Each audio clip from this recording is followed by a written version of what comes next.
Right, welcome back. It is a part 4. Right, it's a part 4 and we have got a lot of things going on. We have got things to show you, things to snare you, things to withhold from you and bring back to you later. It's go time. It is go gadget fingers. Okay, it's go gadget. Okay, let's do the first thing. Right, okay, beef stock. Right, I've got a pan of water here. Right, I've got my OXO cube beef stock rich bullshit going on. That the whole thing is going in. I'm just, yeah, there it goes. Bit of that. That's it. Right, give me money's worth. Ah, shit, that hurts. Pain. Right, that's in.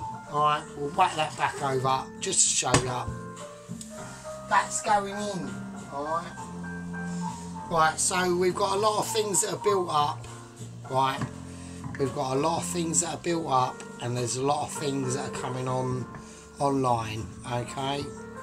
Now, like I said, it's not such a simple dish, is it? No, it isn't. Right, so Swedish meatballs. Swedish meatballs. Right. Someone would say, oh, easy peasy, Japanesey. No, not the case. Not the case at all. So, I've done a lot of research into this on your behalfs, right? We're getting a lot of things going, okay? There's a lot of things that need to be incorporated. I need to sort out the stuff for the mash. Now, a lot of people are going to be saying, bloody hell, that is a lot of butter. And that is a lot of cream as well. It is. And you will be correct. You will be correct in that assumption. And this is the sort of situation that I basically do at work. Okay. So I'm not saying that, you know, if you don't work in a kitchen, you've got absolutely no idea what you're doing. All I'm saying is, if you don't work in a kitchen, right, you basically have no idea what you're doing, right? And I'm going to create this little butter, cream, full fat milk situation. I'm going to put some white pepper in this and a bit of sea salt. And that is going to be left to its own devices. Alright, it's just there. Alright. Right, the beef stock, that is doing its thing. We're just reducing that now. Alright, that's all it is, just pure OXO beef stock. It's the like the jellified cubes. They're really quite good actually, to be honest. Right, here we go. Now I need to get ready. I'm going to move the meatballs out of the way because we've got some urgent situations that are going to be going on. So I have to get everything prepared, alright? Flour. Right, we're creating a roux. We're creating a roux, okay? Is that going to be enough flour? Well, we don't know. Now we're creating this roux in the pan that we fried off the onions, the actual meatballs themselves, and that is what we are doing. Alright. So we're creating a really nice rich roux. I want some more butter in that. So with a roux, it's all up to the eye. Okay, it's all up to the eye and it's all up to the senses. Now, I'm not an expert on roux at all, far from it, but although I'm adding flour and creating a sort of roux, I know that to get the original ingredients that you cooked the pan in, and you're going to cook whatever in, I think it's always a better idea to keep them pans and flavours in tow. So what do I mean by that? So this flour and the butter is going to encapsulate, right? It's going to encapsulate all the flavours are in that pan, right? The bits from the pork, the beef pork, the meatballs, the onion, everything, right? And I need a little bit more because I want it slightly. When you create a roux, it's like I said, it's not I'm an expert, right? But you want that. It's like making sort of like what was it the other day? I was going to make what did I do the other day? I was going to make my own baguettes, and I thought it'd be really easy, but it's actually not. It's actually like a 4-step process in doing baguettes, and it's like extremely hard to do. There we go. Right, I'm going to smell this. Right, I know from just smelling that needs more butter. Okay, it just needs a little bit more butter. This is where we have to pay attention to this, alright? We do not want this to burn, so we want to keep mixing it round and round and round it goes. Okay, this here is the beef stock.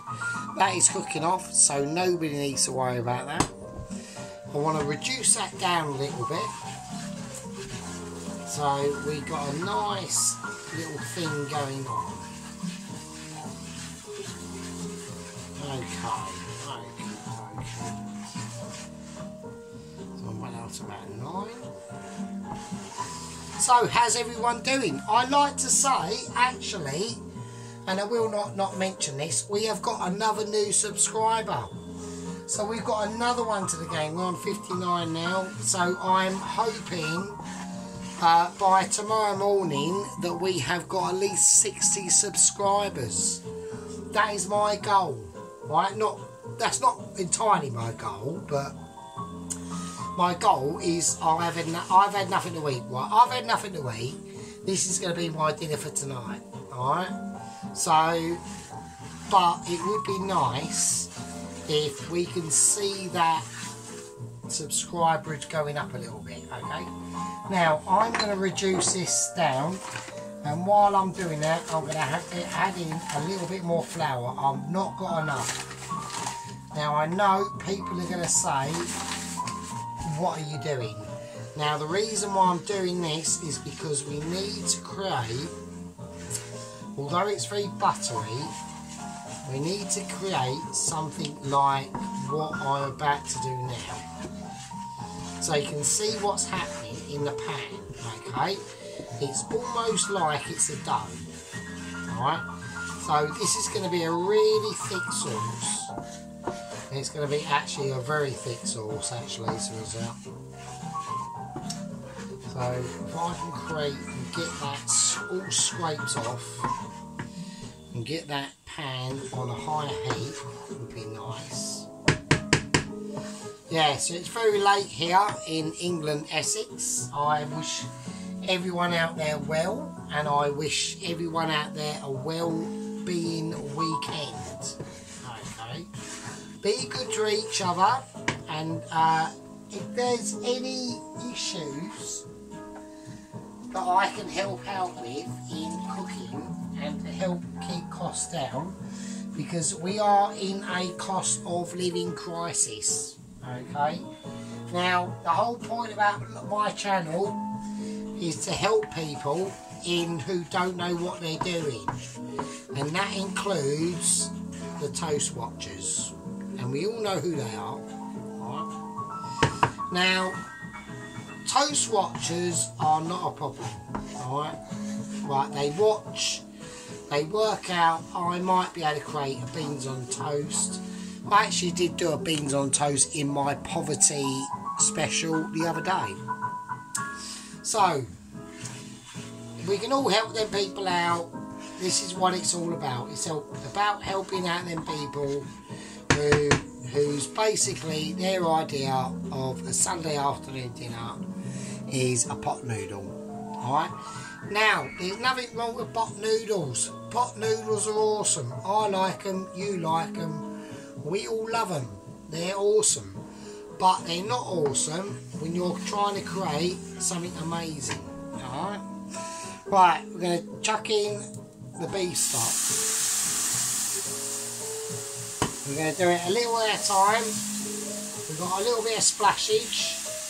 The oven has decided to turn itself off for understandable reasons. That's a health and safety. A little bit more.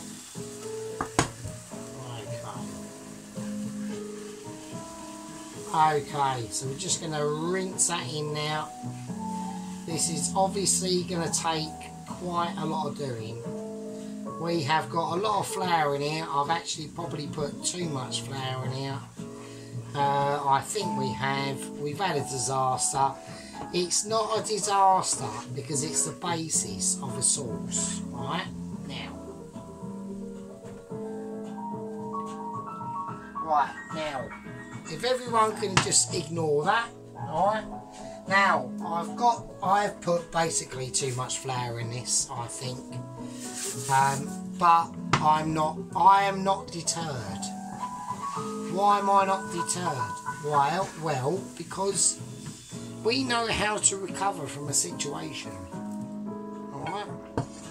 We know how to recover from a scenario that is not in our best interests. Right? That is why. And that is why. Okay? So I need to bring out a different tool. I need to bring out a tool that is going to be able to let me break up the flour mixture and to mix that sauce in with that beef stock. Right? That is what's more important. Okay? So, my oven and hob, we have a special relationship. Sometimes it decides to turn itself off, and sometimes it just does what it wants to do. Alright? Okay, so this is what we're doing. We're going to add a little bit of water to that. Now, I'm not going to add any more beef stock.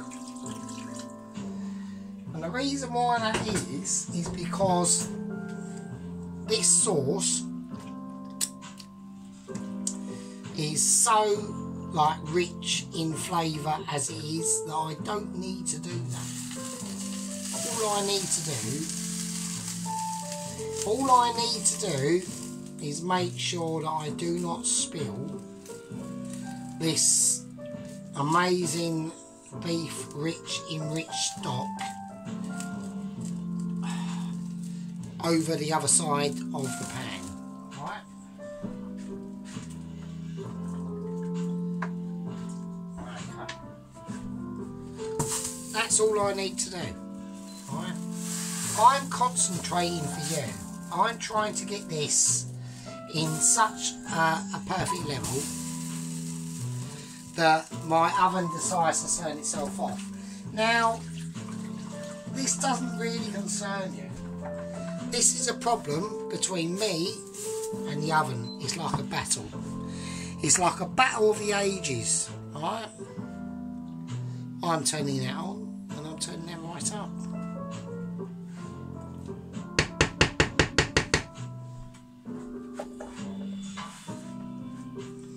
Okay. So we've now got the basis of a really nice stock.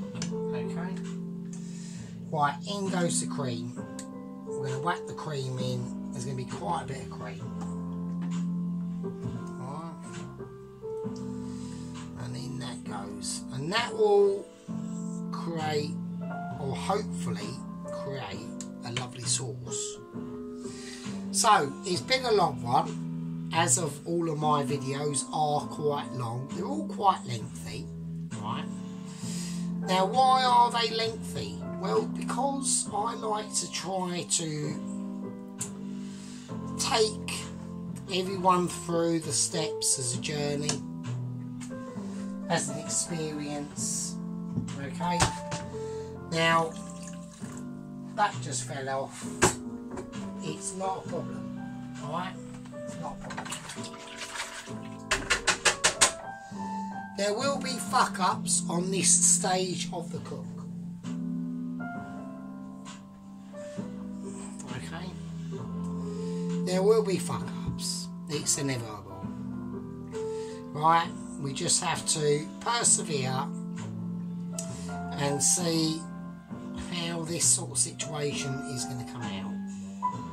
Right? So, there we go. So we're getting there on the sauce. We are getting there. Slowly but surely, it's coming to its senses. Right?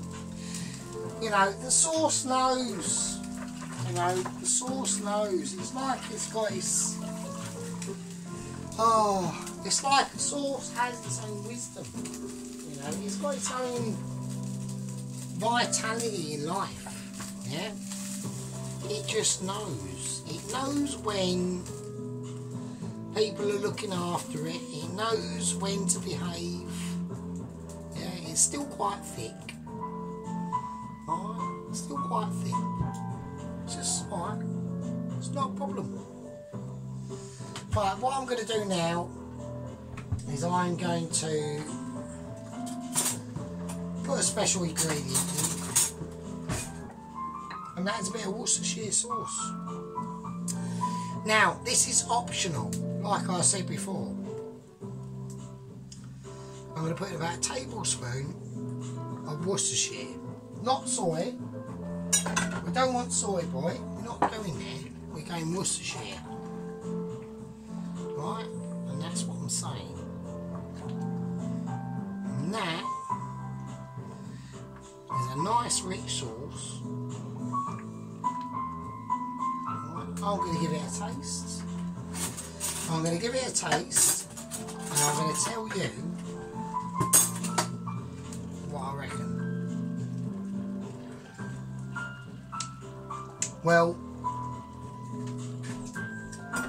that is amazing. That is quite hardcore. Okay, so we got quite a hardcore sauce going on. Now, it doesn't need me to tell you that that sauce is awesome. But what I want to do to make it more awesome is I'm going to put in a little bit of butter.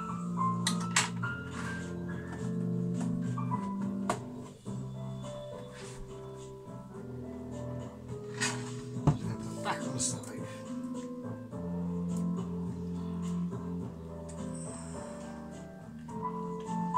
And there we go. Now we've got a little final touch that's going to go in. Now I'm going to do it. Alright. Now we don't have to do this. This is completely optional. But I want to incorporate a little bit of English mustard in there. I know it's sacrosanct. I know that. And you know that, alright? But I want to give it just a little bit of touch of Western European influence. Just a little touch. Just to give it a nice little touch of, well, they were there. They were there. Alright? Now, that's the end of that. I'm going to put that to one side. I'm going to put that over there. Now, what needs to be sorted out? Well, the things that need to be sorted out, and before I actually do that, really, because I'm being quite rude, don't I? I'm being quite rude. I need to give this a little taste, don't I? Oh God, fuck me, yeah, that is amazing. That is up there. Right, that is up there. Right, it's got that real beefy flavour. Right, now, yeah, that is just doing its thing. All right. Now, what are we going to do now? Now, what I'm going to do is a lot of things that are going to be happening now. Going to be off the cuff. All right. They're going to be off the cuff. Okay. So, the mash.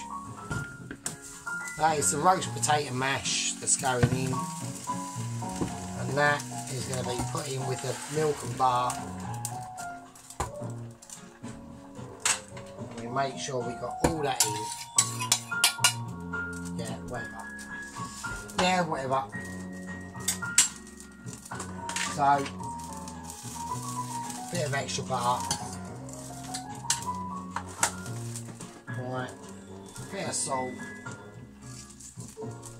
bit of black pepper, and that is actually what the sauce needs, is a bit of salt and a bit of black pepper as well. Someone's going to do that, why not?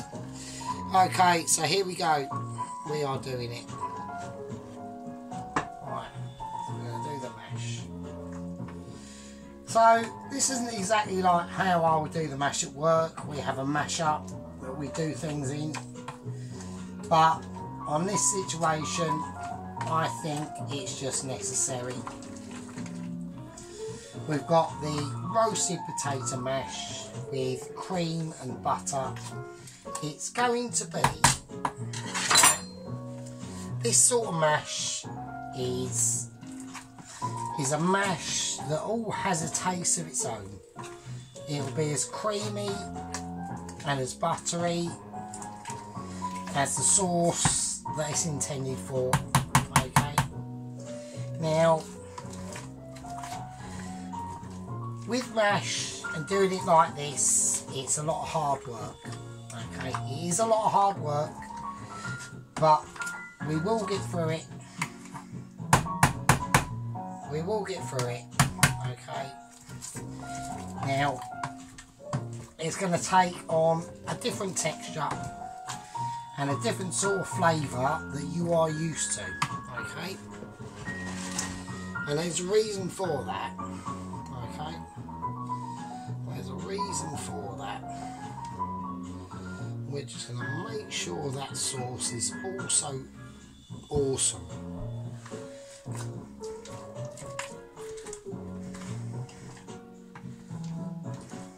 Now, this is where the Dijon comes in. We're going to go Dijon mustard.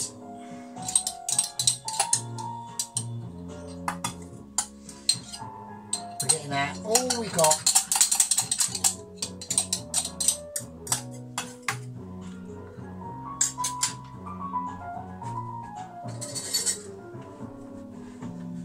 Just enjoy the jazz. I'm getting right into this jazz, people. I really am. It's actually getting pretty cool. So, okay. So I'm not going to fuck about that. I'm going to have another spoon. And then this one is for the whole grain. Okay. So we've got about 2 teaspoons of whole grain. The rest of the jar of the Dijon. And that's going to go in there, do it see? Oh, lovely. Oh, wow. And we're just going to mash this round now. Make sure it's all mashed up.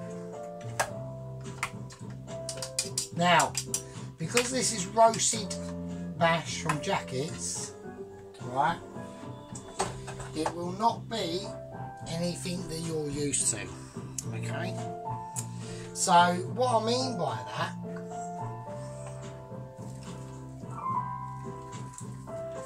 is it will take on its own unique sort of form, okay?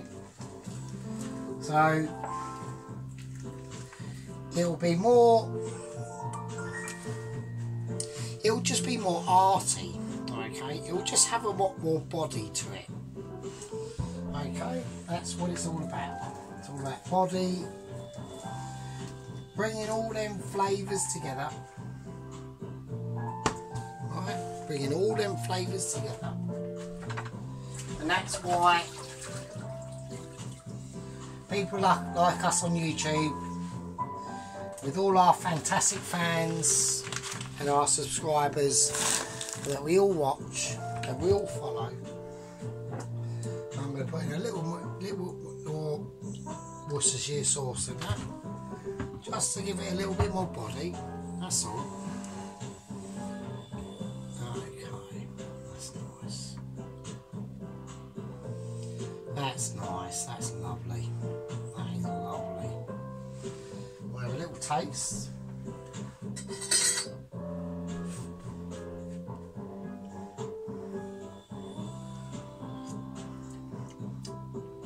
Oh, fucking hell, wow.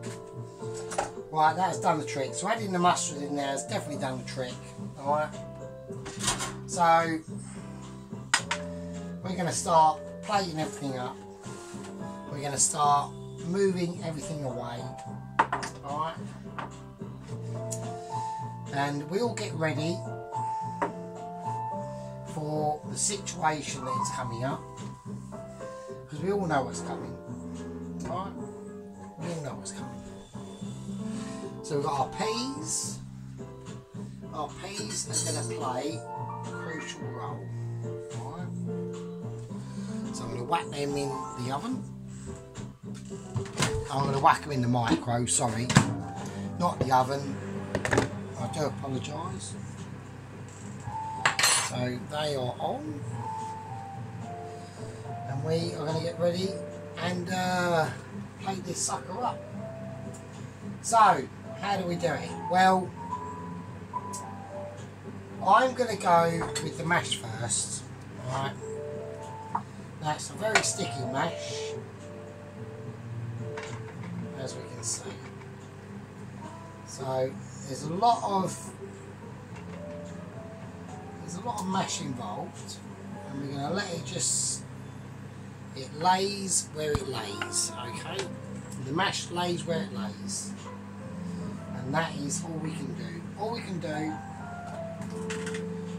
is add a little few nodules of butter,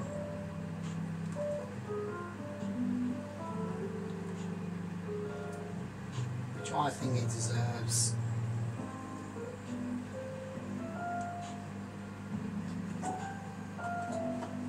I think that butter deserves that.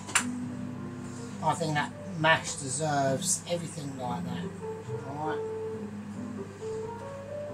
Create a little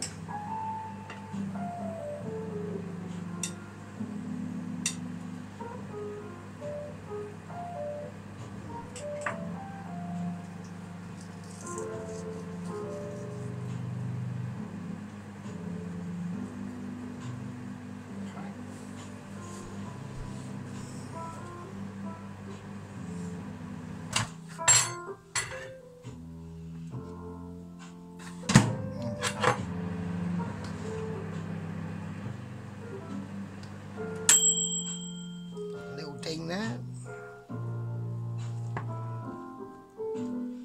Okay.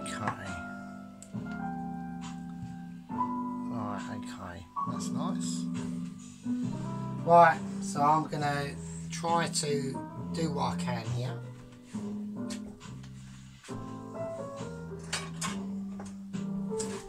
He's going to try and do what he can with what he got. Alright.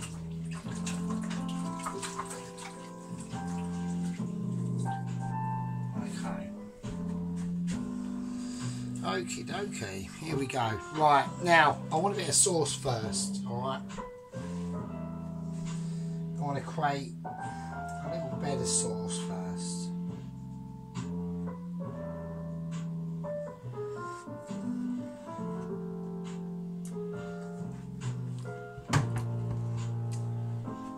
Okay. And how that sauce lies is how exactly that sauce lies, really. So there's nothing else I can do. Right, now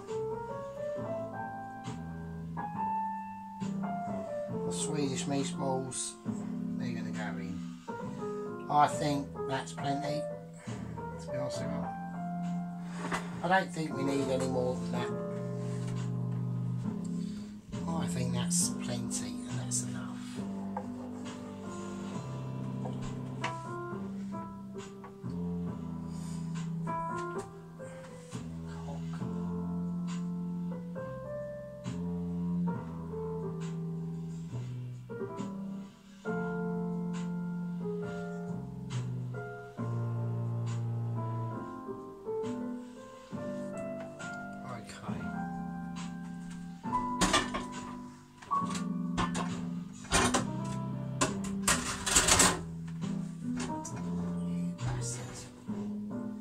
Okay, that's fine. Right, now, last but not least, the peas. Okay. And we want enough peas to make this dish what it should be. There we go. So that's just salted and butter peas.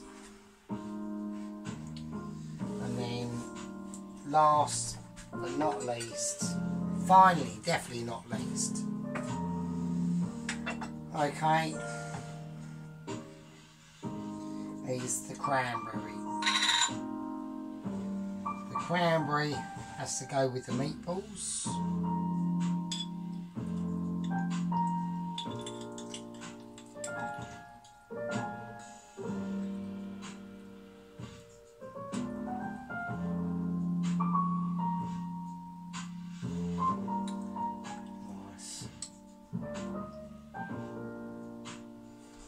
Okay, that's cool. Oh, jar is on the floor. Now, I've only had appetizer, so, you know, forgive me for being Mr. like, not having a beer, because I haven't at all. Right, now, that's my Swedish meatballs. I think that is pretty amazing, really. Okay, I'm going to show everyone. So we got our Dijon mustard and the whole grain mash with our peas and the meatballs that are amazing. Okay.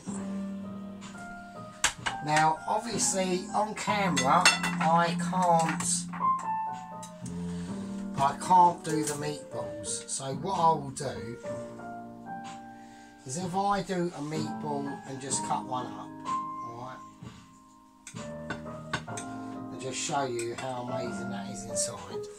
And there we go. Look at that. Alright.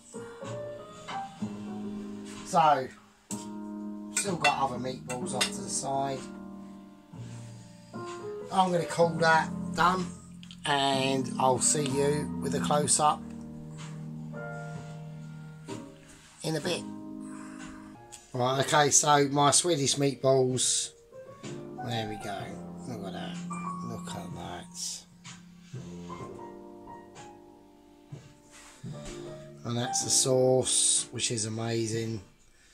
The cranberry sauce, the Dijon mustard and whole grain mustard mash, baked potato mash, by the way, baked potato mash with extra flavour, extra butter, same as the peas. So let's have a look. Let's do it. Can we do it with one hand? Look at that. Look at that. Look at that. I'm actually getting quite good at this. So there we go. So that's the inside of the meatballs. They are perfect. Absolutely perfect.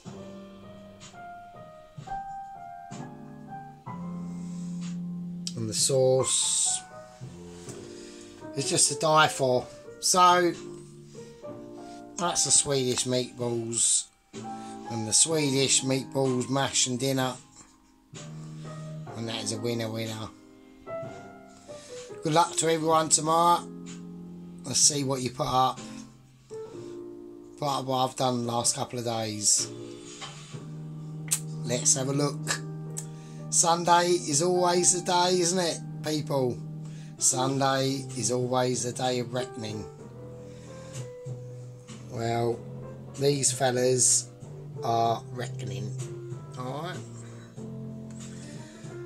Let's see what you got tomorrow, people. Let's see what you got. I'll see you later. Be good. Take care of each other. Don't forget to like and subscribe. Thanks to all the subscribers I've got. Really appreciate ya. Thanks for keeping with us. I'll see you later.